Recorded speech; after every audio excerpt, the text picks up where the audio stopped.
So today we will start unit number 4, that is the illumination for the interior applications. Interior application नाम भले नहीं दिख रहा होगा पर इंटीरियर एप्लीकेशन है। मतलब अभी तक 3 यूनिट जो देखे अपन ने, फर्स्ट 3 यूनिट, उसमें क्या डिस्कस किए? पहला इल्यूमिनेशन के बेसिक्स थे, उसमें लॉस थे, मेथड ऑफ कैलकुलेशंस था।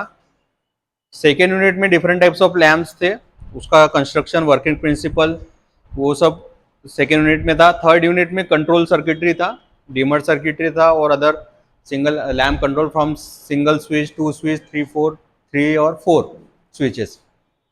फोर्थ और फिफ्थ यूनिट जो है वो स्पेशली है अपना डिपेंड है डिजाइनिंग के ऊपर। सो पहले 3 यूनिट में जो अपने स्टडी किया है कौन सा lamp, different types of lamps है। तो यहाँ पे इंटीरियर एप्लीकेशन में कौन कौन से एप्लीकेशन आएंगे? इंटीरियर मतलब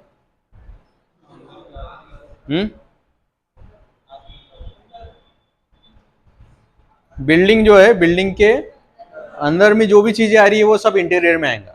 जैसा ये बिल्डिंग है, ये क्लासरूम इंटीरियर में आएगा, ऑफिस आएगा, जितने लैब्स है ये सब इंटीरियर में। इंडस्ट्री में अगर बात करेंगे अपन तो इंडस्ट्री का अंदर जो वर्कशॉप है, ऑफिसेस है, ये सब इंटीरियर एप्लीकेशन में आएंगे।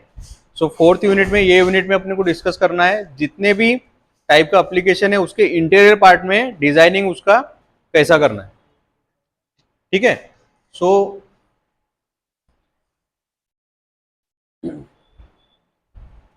First we will see what are the different types of lighting system. ये अपन ने पहले भी देखे, लाइटिंग सिस्टम कौन कौन सी टाइप की थी। हाँ, direct lighting, indirect lighting, semi direct और सेमी इनडायरेक्ट और जनरल एक देखे थे। ये भी एक अलग टाइप का इंटीरियर एप्लीकेशन पे अगर अपन डिजाइनिंग करना है तो ये भी 3 टाइप की लाइटिंग सिस्टम है। जनरल लाइटिंग जो है वो सेम है जो अपने उसमें देखे थे, जनरल टाइप ऑफ लाइटिंग में। तो जनरल लाइटिंग, जैसे मैंने ऑफिस का भी एग्जांपल दिया था, वो समय में भी ऑफिस अगर रन हो रहा है अपना तो ऑफिस में हर सेक्शन अलग अलग रहता है। रिसेप्शन अलग रहेगा, उसके बाद ऑफिस बेंच के ऊपर या फिर डेस्क के ऊपर जो काम कर रहे हैं वो सेक्शन अलग रहेगा, और उसके अलावा बहुत सा रीजन रहता है, जैसा लॉबी होंगी या फिर पैसेज होगा और फ्री स्पेस जो होंगी, वहां पे भी अपने को इल्यूमिनेशन करना है। तो जनरल लाइटिंग ये या फिर यूनिफॉर्म लाइटिंग ये है कि जहाँ पे स्पेसिफिक टास्क नहीं हो रहा है पर वहां पे कुछ ना कुछ एप्लीकेशन हो सकता है, तो ऐसी जगह पे भी अपने को यूनिफॉर्म लाइटिंग प्रोवाइड करना है, जो ज़्यादा क्या कहेंगे उसको, ज़्यादा लक्स लेवल रिक्वायरमेंट नहीं है, विजुअलाइजेशन होना चाहिए, इतना लक्स लेवल भी रहा तो भी सफिशिएंट है। सो जनरल लाइटिंग तो वही है जो अपन ने जनरल लाइटिंग बोला है। लोकलाइज लाइटिंग और दूसरी है, एक मिनट, लोकल नहीं, लोकलाइज लाइटिंग और लोकल लाइटिंग, ये क्या होती है? लोकल लाइटिंग और लोकलाइज लाइटिंग क्या रहेंगे बताओ।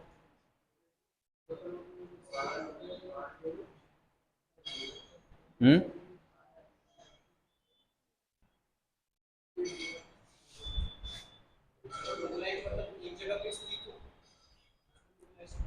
लोकलाइज्ड मतलब स्पेसिफिक एक सरफेस पे ही अपने को लाइटिंग करना है। जैसे ऑफिस का अपन एग्जांपल देख रहे हैं, सो ऑफिस का जो डेस्क रहेगा उसी के ऊपर लाइटिंग प्रोवाइड करना है।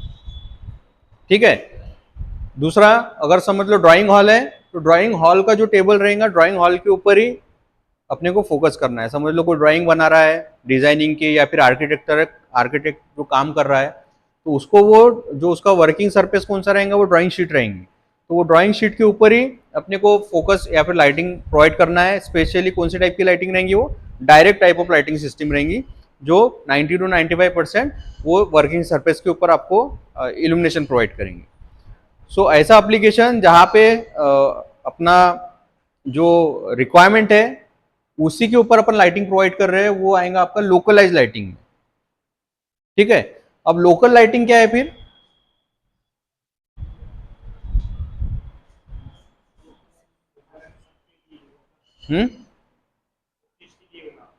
लोकल लाइटिंग क्या रहेंगी? वही जो कैबिन है वो अभी तक लोकलाइज में क्या कर रहे हैं अपन, सिर्फ टेबल के ऊपर फोकस कर रहे हैं, पर वो जो ऑफिस है उसको भी इल्यूमिनेशन प्रोवाइड करना है अपने को। सो लोकलाइज लाइटिंग में it is a combination of both, जहाँ पे अदर देन जो टेबल है आपको, उनका जो डेस्क है, वहां पे लाइटिंग प्रोवाइड करने के अलावा बाकी जो स्पेस है कैबिन की, वहां पे जो लाइटिंग प्रोवाइड कर रहे हैं वो रहेंगी लोकल लाइटिंग। ठीक है।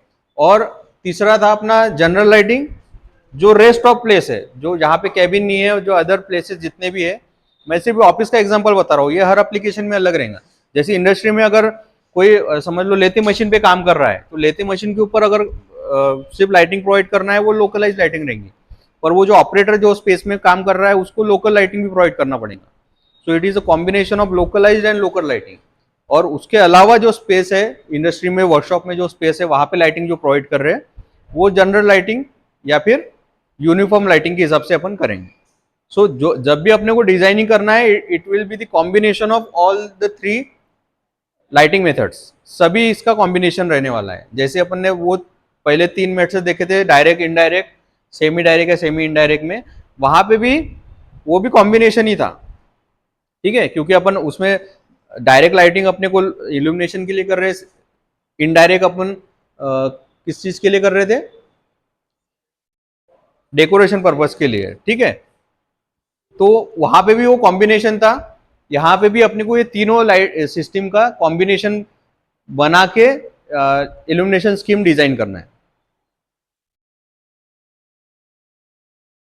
ये डिफरेंस जैसे लास्ट लेक्चर में मैंने बताया था, थर्ड यूनिट में एक डिफरेंस आता है, कंपैरिजन बहुत बार आया हुआ है। कौन सा कंपैरिजन था वो? कंपैरिजन बिटवीन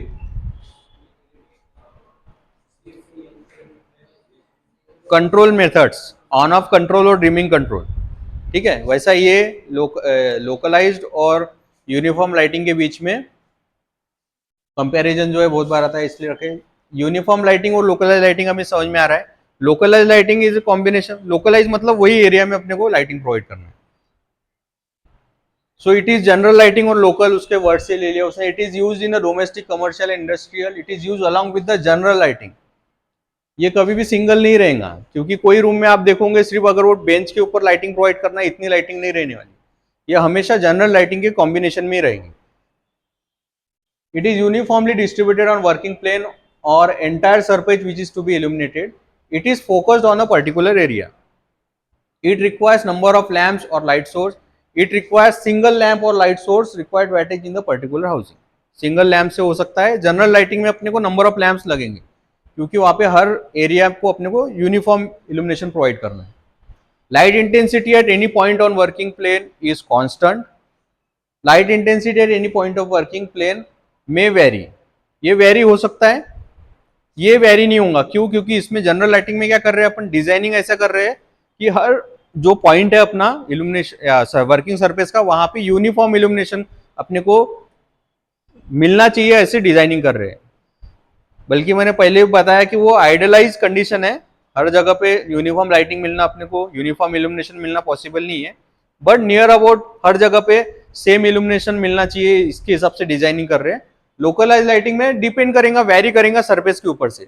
सरफेस मतलब एक आपका वर्किंग सरफेस क्या है, मशीन है, कोई लेती मशीन है, सीएनसी मशीन है, या फिर आपका ड्राइंग शीट का, आर्किटेक्ट का ड्राइंग टेबल है, ऑफिस में बैठा वाला उसका डेस्क है, तो वो वर्किंग सरफेस क्या रहेंगे उसके हिसाब से वेरी हो सकता है। Reflector can not be use, इसमें रिफ्लेक्टर की जरूरत नहीं है अपने को, हर जगह अपने को इल्यूमिनेशन कराना है, इसमें रिफ्लेक्टर बहुत जरूरी है, क्योंकि अपने को जब एक जगह पे फोकस करना है तो वहां पे अपने को रिफ्लेक्टर्स यूज करना पड़ेगा। तो सिंपल कंपैरिजन है 5-6 पॉइंट का, लोकलाइज लाइटिंग और यूनिफॉर्म लाइटिंग में। अभी समझ लो मेन 3 एप्लीकेशन है अपने, रेसिडेंशियल, कमर्शियल और इंडस्ट्रियल। ये 3 ही एप्लीकेशन ज्यादातर रहती है जहां पे अपने को इल्यूमिनेशन की डिजाइनिंग करना है। रेसिडेंशियल मतलब हाउसिंग सोसाइटीज और अपन जहां रहते हैं वो सब रेसिडेंशियल में आते हैं। कमर्शियल में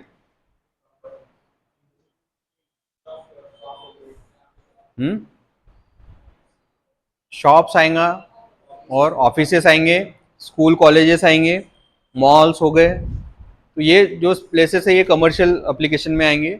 और इंडस्ट्री में जहाँ पे प्रोडक्ट बन रहा है, सर्विसिंग को प्रोवाइड कर रहे हैं, तो वो इंडस्ट्री में। तो ये 3 जनरली कमर्शियल और रेसिडेंशियल में जो रिक्वायरमेंट है वो लगभग सेम ही है। तो कमर्शियल में आपको डिजाइनिंग करना है वो रिक्वायरमेंट, और रेसिडेंशियल में जो करना है वो सेम है। इंडस्ट्रीज में थोड़ा डिफरेंट रहने वाला है, थोड़ा एप्लीकेशन के हिसाब से। सबसे पहले जब अपने को डिजाइनिंग करना है उसका इंटीरियर एप्लीकेशन, तो सबसे पहला स्टेप क्या है? तो ये स्टेप वाइज प्रोसीजर है जो अपने को फॉलो करना है while designing the illumination scheme for any commercial application. So first है visit to corresponding site and make proper survey of every room and its interior application, measure the dimension of every room, length with height, make the proper plan layout with the proper isometric view. So पहला step ये है, site visit करना है, ठीक है, area देखना है, उसका एरिया मेजर करना है, उसके बाद और एक चीज उसमें देखना है कि कौन सा उसकी हाइट कितनी रहने वाली है, क्योंकि अपने को हाइट भी उसमें रिक्वायरमेंट है। जैसे मैंने बताया स्पेस टू हाइट रेशो निकालना पड़ता है अपने को, तो हाइट कितनी है उसकी, लेंथ कितनी है, ये सब मेजर करना है पहले इसमें। सेकेंड है, और दूसरा एक इंपॉर्टेंट चीज क्या है, प्लान बनाना है, मतलब ड्राइंग बनाना है उसकी, आइसोमेट्रिक व्यू में ड्राइंग। ठीक है, आइसोमेट्रिक व्यू अगर डायरेक्ट नहीं भी बन रहा है तो कम से कम सिंपल 2D डायग्राम भी अगर बना लिए तो डायग्राम बनाना जरूरी है, क्योंकि मैंने पहले बताया सबसे पहला स्टेप कोई काम करने का अपने वो है तो सबसे पहले अपने को उसका प्लान बनाना पड़ेगा। सबसे पहले प्लानिंग करना पड़ेगा, प्लान बनाना पड़ेगा, और उसके हिसाब से फिर एग्जीक्यूशन होगा। प्लान बनाएंगे सबसे पहले, then find out the application and working plane of every room. दूसरी चीज क्या है, एप्लीकेशन क्या है उस जगह का, ये फाइंड आउट करना पड़ेगा। अगर रेसिडेंशियल है तो ये क्या है, बेडरूम है, आपका लिविंग रूम है, किचन है, किस चीज का एप्लीकेशन वहां पे होने वाला है। कमर्शियल यूनिट है तो समझ लो स्कूल है, कॉलेज है, या फिर आपका ऑफिसेस है, उसका एप्लीकेशन क्या है, और वर्किंग सरफेस क्या है, ये एक इंपॉर्टेंट चीज है। क्लासरूम या फिर स्कूल अगर होंगे तो डेस्क जो रहेगा वो क्लासरूम का, अगर डेस्क रहेगा वो आपका वर्किंग सरफेस हो गया। ऑफिस रहेगा, ऑफिस का बेंच जो है वो वर्किंग सरफेस रहेगा। इंडस्ट्री में मशीन है, मशीन के ऊपर जो सीएनसी मशीन के ऊपर काम करना है वो आपका वर्किंग सरफेस हो गया। तो वर्किंग सरफेस क्या है ये भी पता करना है। देन थर्ड पॉइंट है, as per the illumination standard decide the proper lux level on that particular working plane. Classroom अगर है तो आईएस स्टैंडर्ड के हिसाब से क्लासरूम में कितना लक्स लेवल लग रहा है ये पहले निकाल लेंगे अपन। अगर क्लासरूम अपने को बनाना है, ऑफिस है तो ऑफिस का आईएस स्टैंडर्ड क्या है, रेसिडेंशियल है तो किचन का कितना है, लिविंग रूम का कितना है, बेडरूम का लक्स लेवल रिक्वायरमेंट कितना है, ये अपने को निकाल लेना पड़ेगा। अभी कहाँ पे निकालोगे ये, कहाँ पे देखोगे ये? हम्म, कहाँ देखोगे?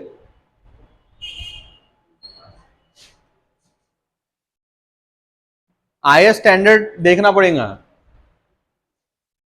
ये मैंने फर्स्ट लेक्चर में इंट्रोडक्शन में भी बताया था कि डिफरेंट टाइप्स ऑफ लाइटिंग आईएस रहते हैं, और एक ये चीजें रहती है 10 और 11 की है, इसके बाद और अपडेटेड आए हैं।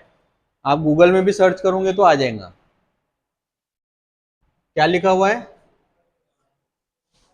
इंटरनेट मानक। ये आईएस, इसमें देख कितने पेजेस का है, 400 पेजेस का है शायद, 333। तो इतना अभी देखेंगे नहीं अपन, मैं सिर्फ बता रहा हूँ कहाँ पे देखना है। इसमें हर एक चीज दी है, आप ये देखोगे अगर इसको, लैम्प क्या होता है, high pressure mercury lamp, fluorescent lamp, blended lamp, ये हर एक चीज इसमें है। इसके बाद इसका इंस्टॉलेशन कैसा करना है ये सब चीजें उसमें डिटेल में दी है।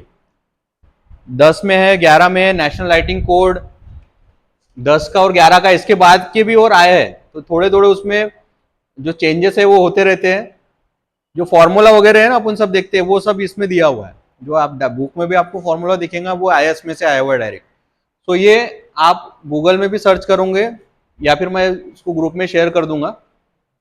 लैम्प होल्डर क्या है, स्ट्रेट स्टार्टिंग डिवाइसेस क्या होते हैं, ये सब चीजें इसमें है।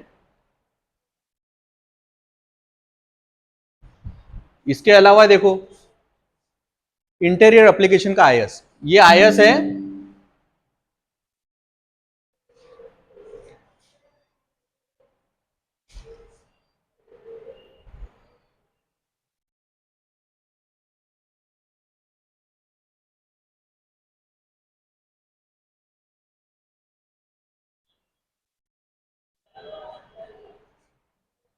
इंटीरियर इल्यूमिनेशन स्कीम को डिजाइन करने के लिए क्या क्या रिक्वायरमेंट है, ये आईएस है उसके हिसाब से। तो इसमें सब जितने भी इंटीरियर एप्लीकेशन है अपनी, उसके सब लक्स वैल्यू आपको दिखेंगी।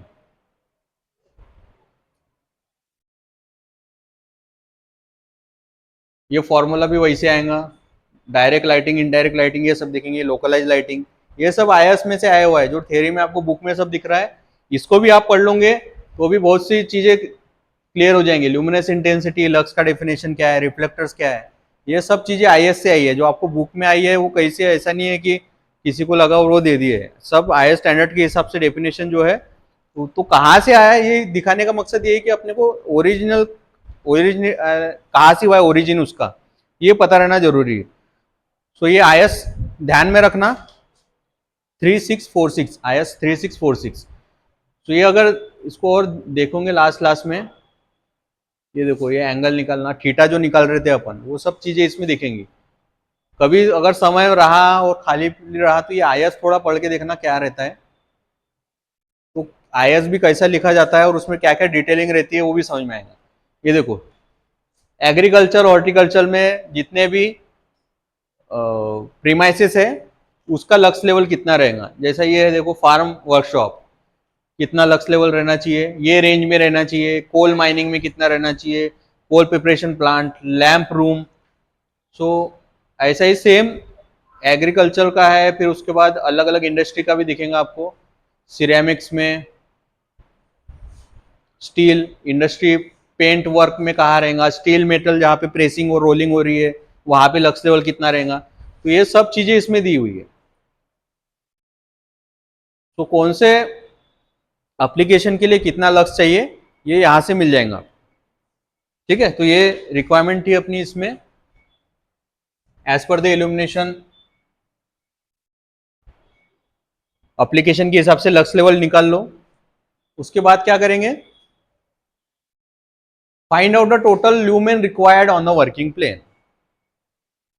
ठीक है, पहला क्या किया अपन ने, साइट विजिट किए, उसके बाद वो एप्लीकेशन क्या है वो देखे, उसके बाद उसको लक्स लेवल कितना रख रहा है आईएस के हिसाब से वो निकाले। उसके बाद वो वर्किंग सरफेस पे कितना ल्यूमिनस फ्लक्स लगने वाला है वो कैलकुलेट करना पड़ेगा। उसके लिए फॉर्मूला क्या है, ये फॉर्मूला है AIW/CD।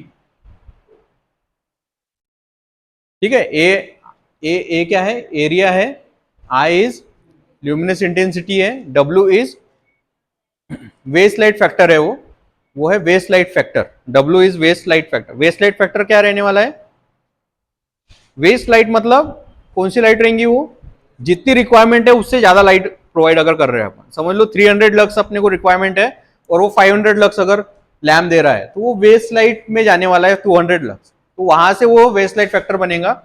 वो जनरली 1.1 या 1.2 रहता है, या फिर कभी कभी 1 भी रहता है, आइडियली रहा तो 1 रहेगा।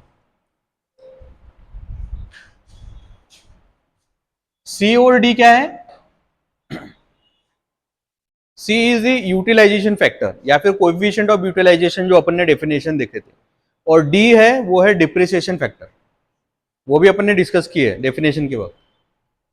उसके बाद क्या करेंगे, total lumen required on working plane, वो निकल गया वो फॉर्मूले से, वो सिर्फ शिफ्ट हो गया उधर इसलिए वैसे दिख रहा है। Decide the type and wattage of lamp which is to be use for that particular application.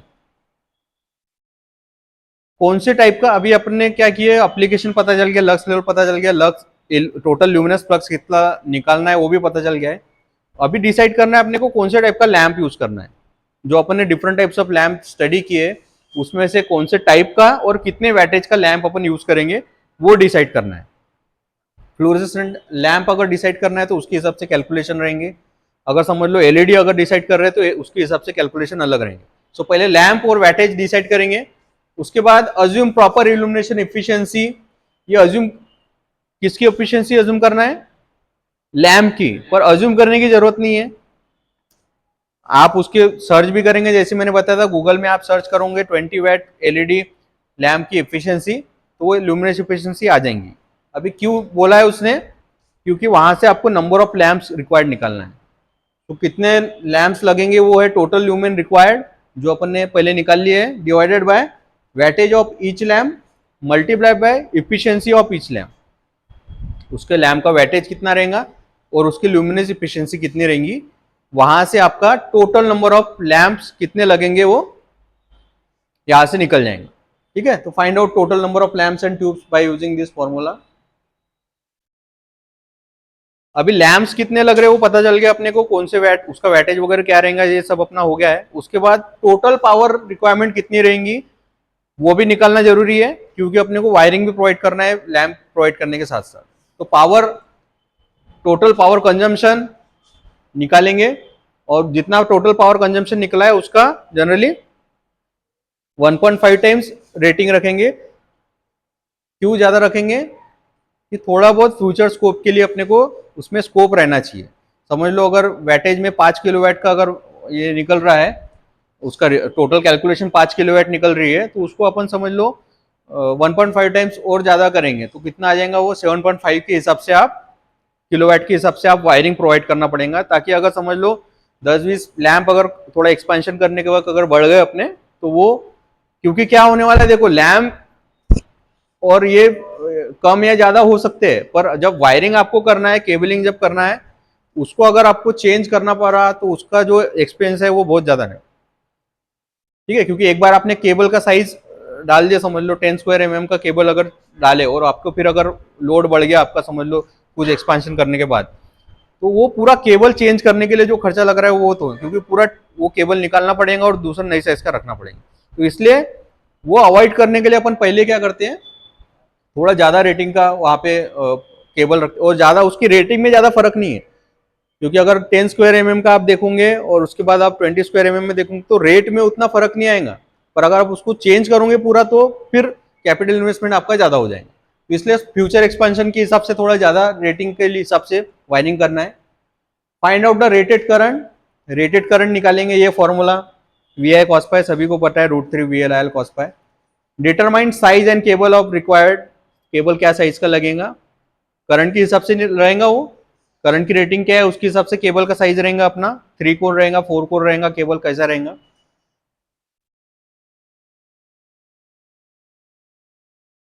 वैसा ही सेम इंडस्ट्री के लिए रहने वाला है, ये सेम प्रोसेस इंडस्ट्री के लिए रहने वाला है, पर एक दो चीज जो है सिर्फ अपन देखेंगे वो सिर्फ डिफरेंट है। रेसिडेंशियल की भी सेम रहेगा, रेसिडेंशियल की भी आपको वही चीज करना है जैसे मैंने बताया, जाना है, मेजर करना है, प्लान बनाना है, एप्लीकेशन देखना है, बेडरूम के लिए कितना लग रहा है, 200 लक्स लग रहा है, किचन के लिए 200 लक्स है, लिविंग रूम के लिए 300 लक्स है, आईएस के हिसाब से उसका कैलकुलेशन करना है, नंबर ऑफ लैंप्स लगाना है, और फिर वायर पूरे इसका टोटल करके वायर करंट निकालना है, और उसके हिसाब से वायर और केबल साइज। इंडस्ट्री में क्या है, ये थोड़े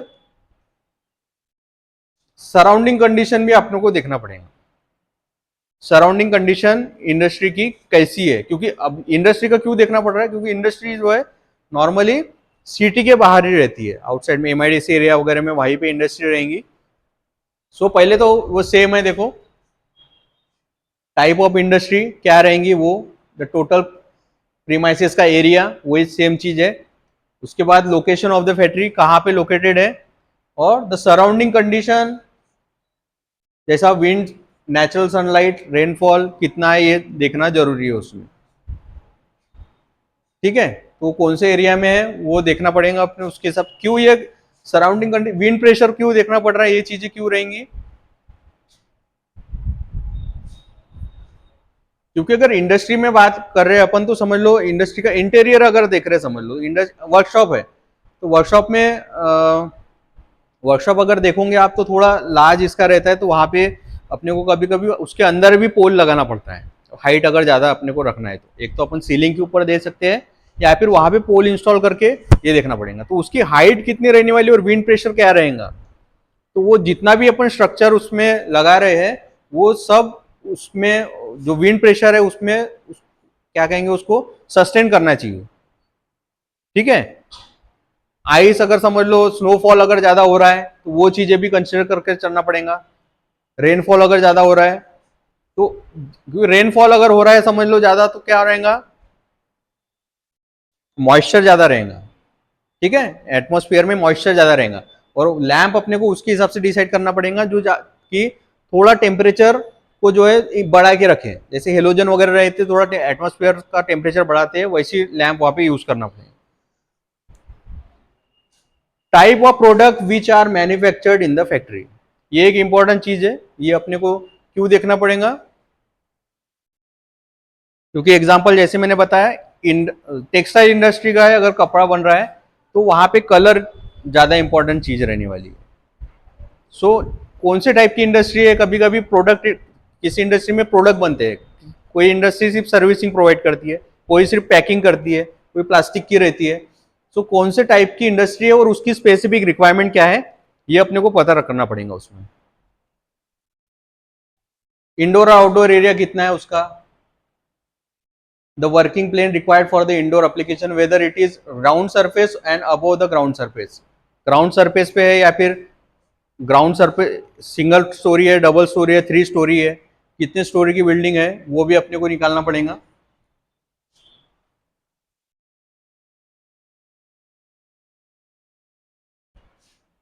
Work for the whole illumination should be less. The overall cost of the illumination scheme should be less. The lighting sources are selected in such a way that the overall power consumption will be less. The lighting source are अब ये क्यों ज़्यादा energy consumption या फिर energy conservation या फिर saving के ऊपर क्यों फोकस कर रहे हैं इसमें, क्योंकि यहाँ पे जो वर्क है वो बड़ा रहने वाला है। ठीक है, इंडस्ट्री में अभी एक सिर्फ घर में रेसिडेंशियल और कमर्शियल जैसा छोटी चीज़ नहीं, क्योंकि इंडस्ट्री में आपकी नंबर ऑफ लैम्प ज़्यादा रहेंगे, उसमें प्लेसेस ज़्यादा रहेंगे, एरिया ज़्यादा रहेगा और उसके हिसाब से करंट रेटिंग भी ज़्यादा रहेंगी। तो इसलिए इंडस्ट्री में आप देखोगे जनरली HT कनेक्शन जो बोलते हैं अपन, हाई टेंशन कनेक्शन, वो टाइप का कनेक्शन होता है। कमर्शियल में भी लगता है, जैसा भी अपना कॉलेज कमर्शियल इंस्टॉलेशन में आता है, तो अपने कॉलेज में भी रिक्वायरमेंट काफ़ी ज़्यादा है। अपने कॉलेज का भी सबस्टेशन आपने देखे होंगे, विजिट लास्ट सेम में शायद सर लेके गए थे। सो अपना जो कनेक्शन है वो भी HT कंज्यूमर में आता है, हाई टेंशन कंज्यूमर के अंदर ही अपनी रिक्वायरमेंट है। सो कितने किलोवाट का लोड है अपना, बता सकता है कोई? अच्छा, ट्रांसफार्मर के विजिट लगे थे, ट्रांसफार्मर का रेटिंग क्या था, कितने ट्रांसफार्मर लगे अपने कॉलेज में? 2 ट्रांसफार्मर लगे, क्या क्या रेटिंग के?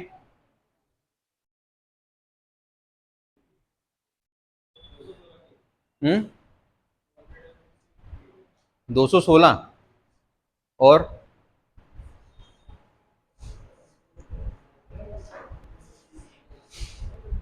विजिट किए थे ना वहां पे, फिर 2 ही तो ट्रांसफार्मर है और दोनों सेम साइज के हैं,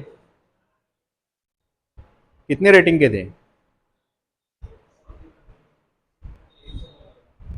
315 के है, 216 का ट्रांसफार्मर नहीं रहता है। ट्रांसफार्मर की रेटिंग होती है 25 kVA, उसके बाद 50 kVA का होता है, 100 kVA का होता है, उसके बाद फिर आपके 125 का रहता है, वैसे बढ़ते जाएंगे, 216 का नहीं रहता है, 315 का रहेगा उसके बाद। ठीक है, तो 315 kVA की 2 है, वो जो किलोवाट रेटिंग है अपनी 250 किलोवाट अपना लोड जाता है पूरे पूरे कॉलेज का। मतलब उसमें सिर्फ कॉलेज कैंप ये आ गया, उसमें ऐसा नहीं है, college campus, hostel, workshop, library, सब बिल्डिंग, जितनी बिल्डिंग है, वर्कशॉप हो गया, सब क्या लोड मिला के अपना जो डिमांड है, या फिर उसको बोलते हैं मैक्सिमम डिमांड जो है 250 किलोवाट की है। सो ओवरऑल कॉस्ट ज्यादा जाने वाली है, इसलिए ऐसी जब लार्ज इंफ्रास्ट्रक्चर बनाना है अपने को या फिर इलेक्ट्रिफिकेशन करना है, तब अपने को कॉस्ट का फैक्टर कंसिडर करके लेके चलना पड़ता है कि कम से कम खर्चे में अपना वो काम हो जाए। तो इसलिए ये जो 3-4 पॉइंट दिख रहे हैं आपको, कितना रहना चाहिए ओवरऑल कॉस्ट, कंजम्पशन कम होना चाहिए, लाइटिंग कौन सा यूज करना है, लाइट कम कॉस्ट में ज्यादा से ज्यादा इल्यूमिनेशन प्रोवाइड करने वाला कौन सा है, उसके बाद एनर्जी कंजर्वेशन भी होना चाहिए, कौन ऐसे लैंप ही अपन उसमें डिसाइड करेंगे।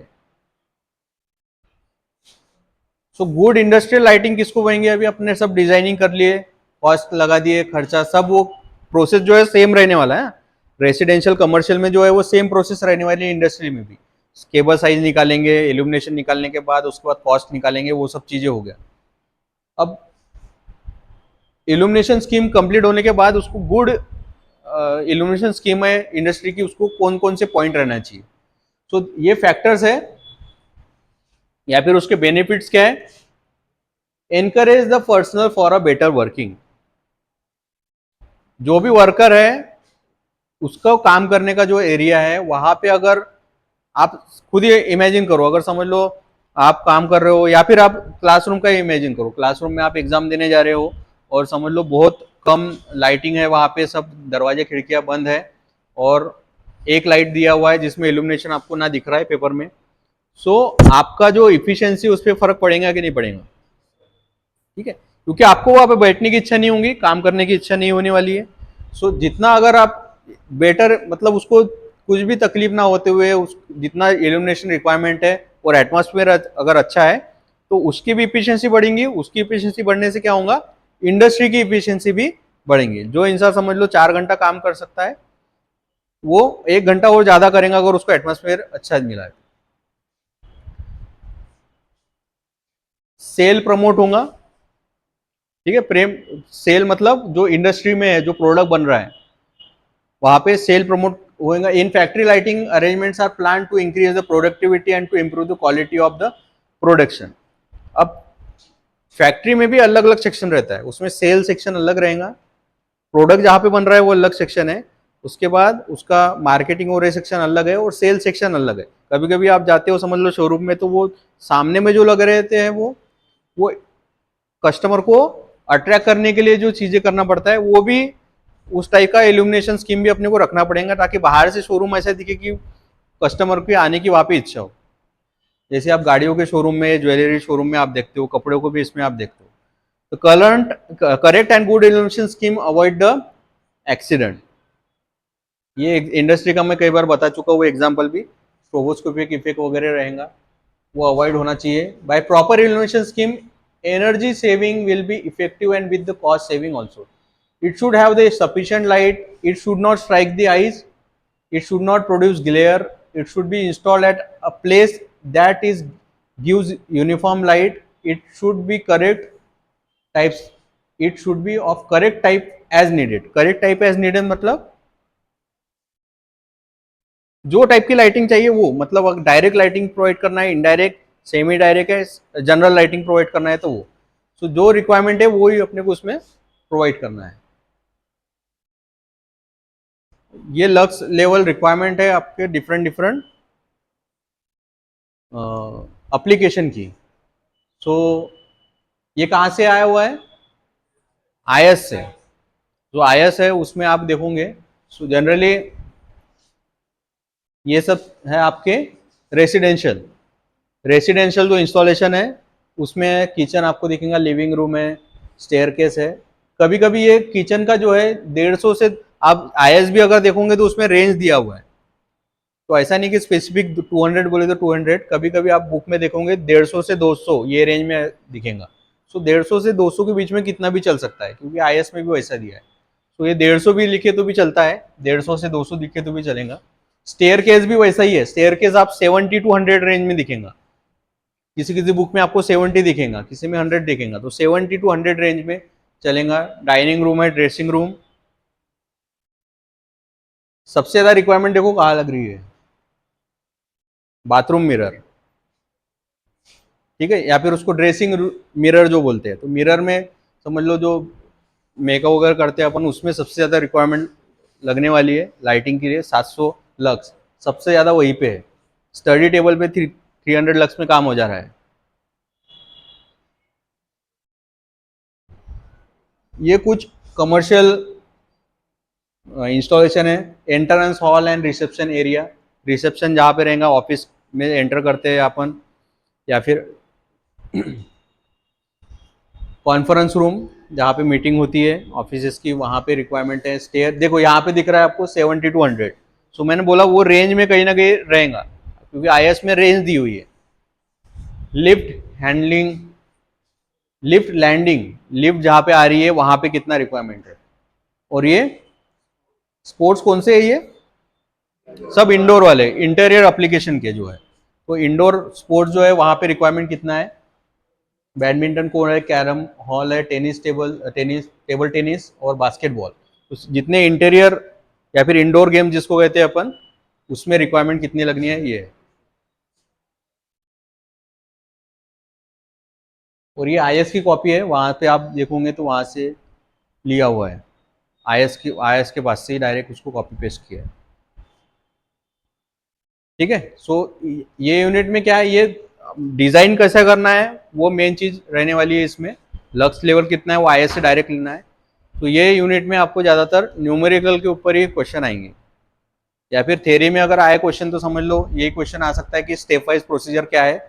रेसिडेंशियल और कमर्शियल में आपको एक ही स्टेप्स लिखे तो भी चलता है, जैसे बताया मैंने। रेसिडेंशियल इंस्टॉलेशन और कमर्शियल इंस्टॉलेशन में जो प्रोसेस है वो सेम ही रहने वाली है, सिर्फ उसमें फर्क पड़ेगा सिंगल फेज और थ्री फेज का, मतलब पावर रेटिंग और केबल साइज वायर साइज का फर्क पड़ने वाला है। बाकी प्रोसेस सेम रहने वाली है, इंडस्ट्री में थोड़ा बहुत फर्क है, वो स्टेप्स देखना पड़ेगा। वो थ्योरी अगर आई यूनिट में तो वही थ्योरी आती है, और वो एक पहला कंपैरिजन जो मैंने बताया लोकलाइज लाइटिंग और यूनिफॉर्म लाइटिंग के बीच में कंपैरिजन। बाकी जितने हैं वो सब न्यूमेरिकली आएंगे इसके ऊपर, जो फॉर्मूला मैंने बताया है। ठीक है। सो नेक्स्ट इसमें अपन जितने न्यूमेरिकल इसमें आ रहे हैं वो सब स्टार्ट करेंगे इसको परफॉर्म करना। ये सब वही से है, जो आईएएस बताया मैंने उसी में सब आप वो शेयर कर दूंगा मैं ग्रुप में आपके। आईएएस जो है वो सब वहां पे सब वैल्यू है।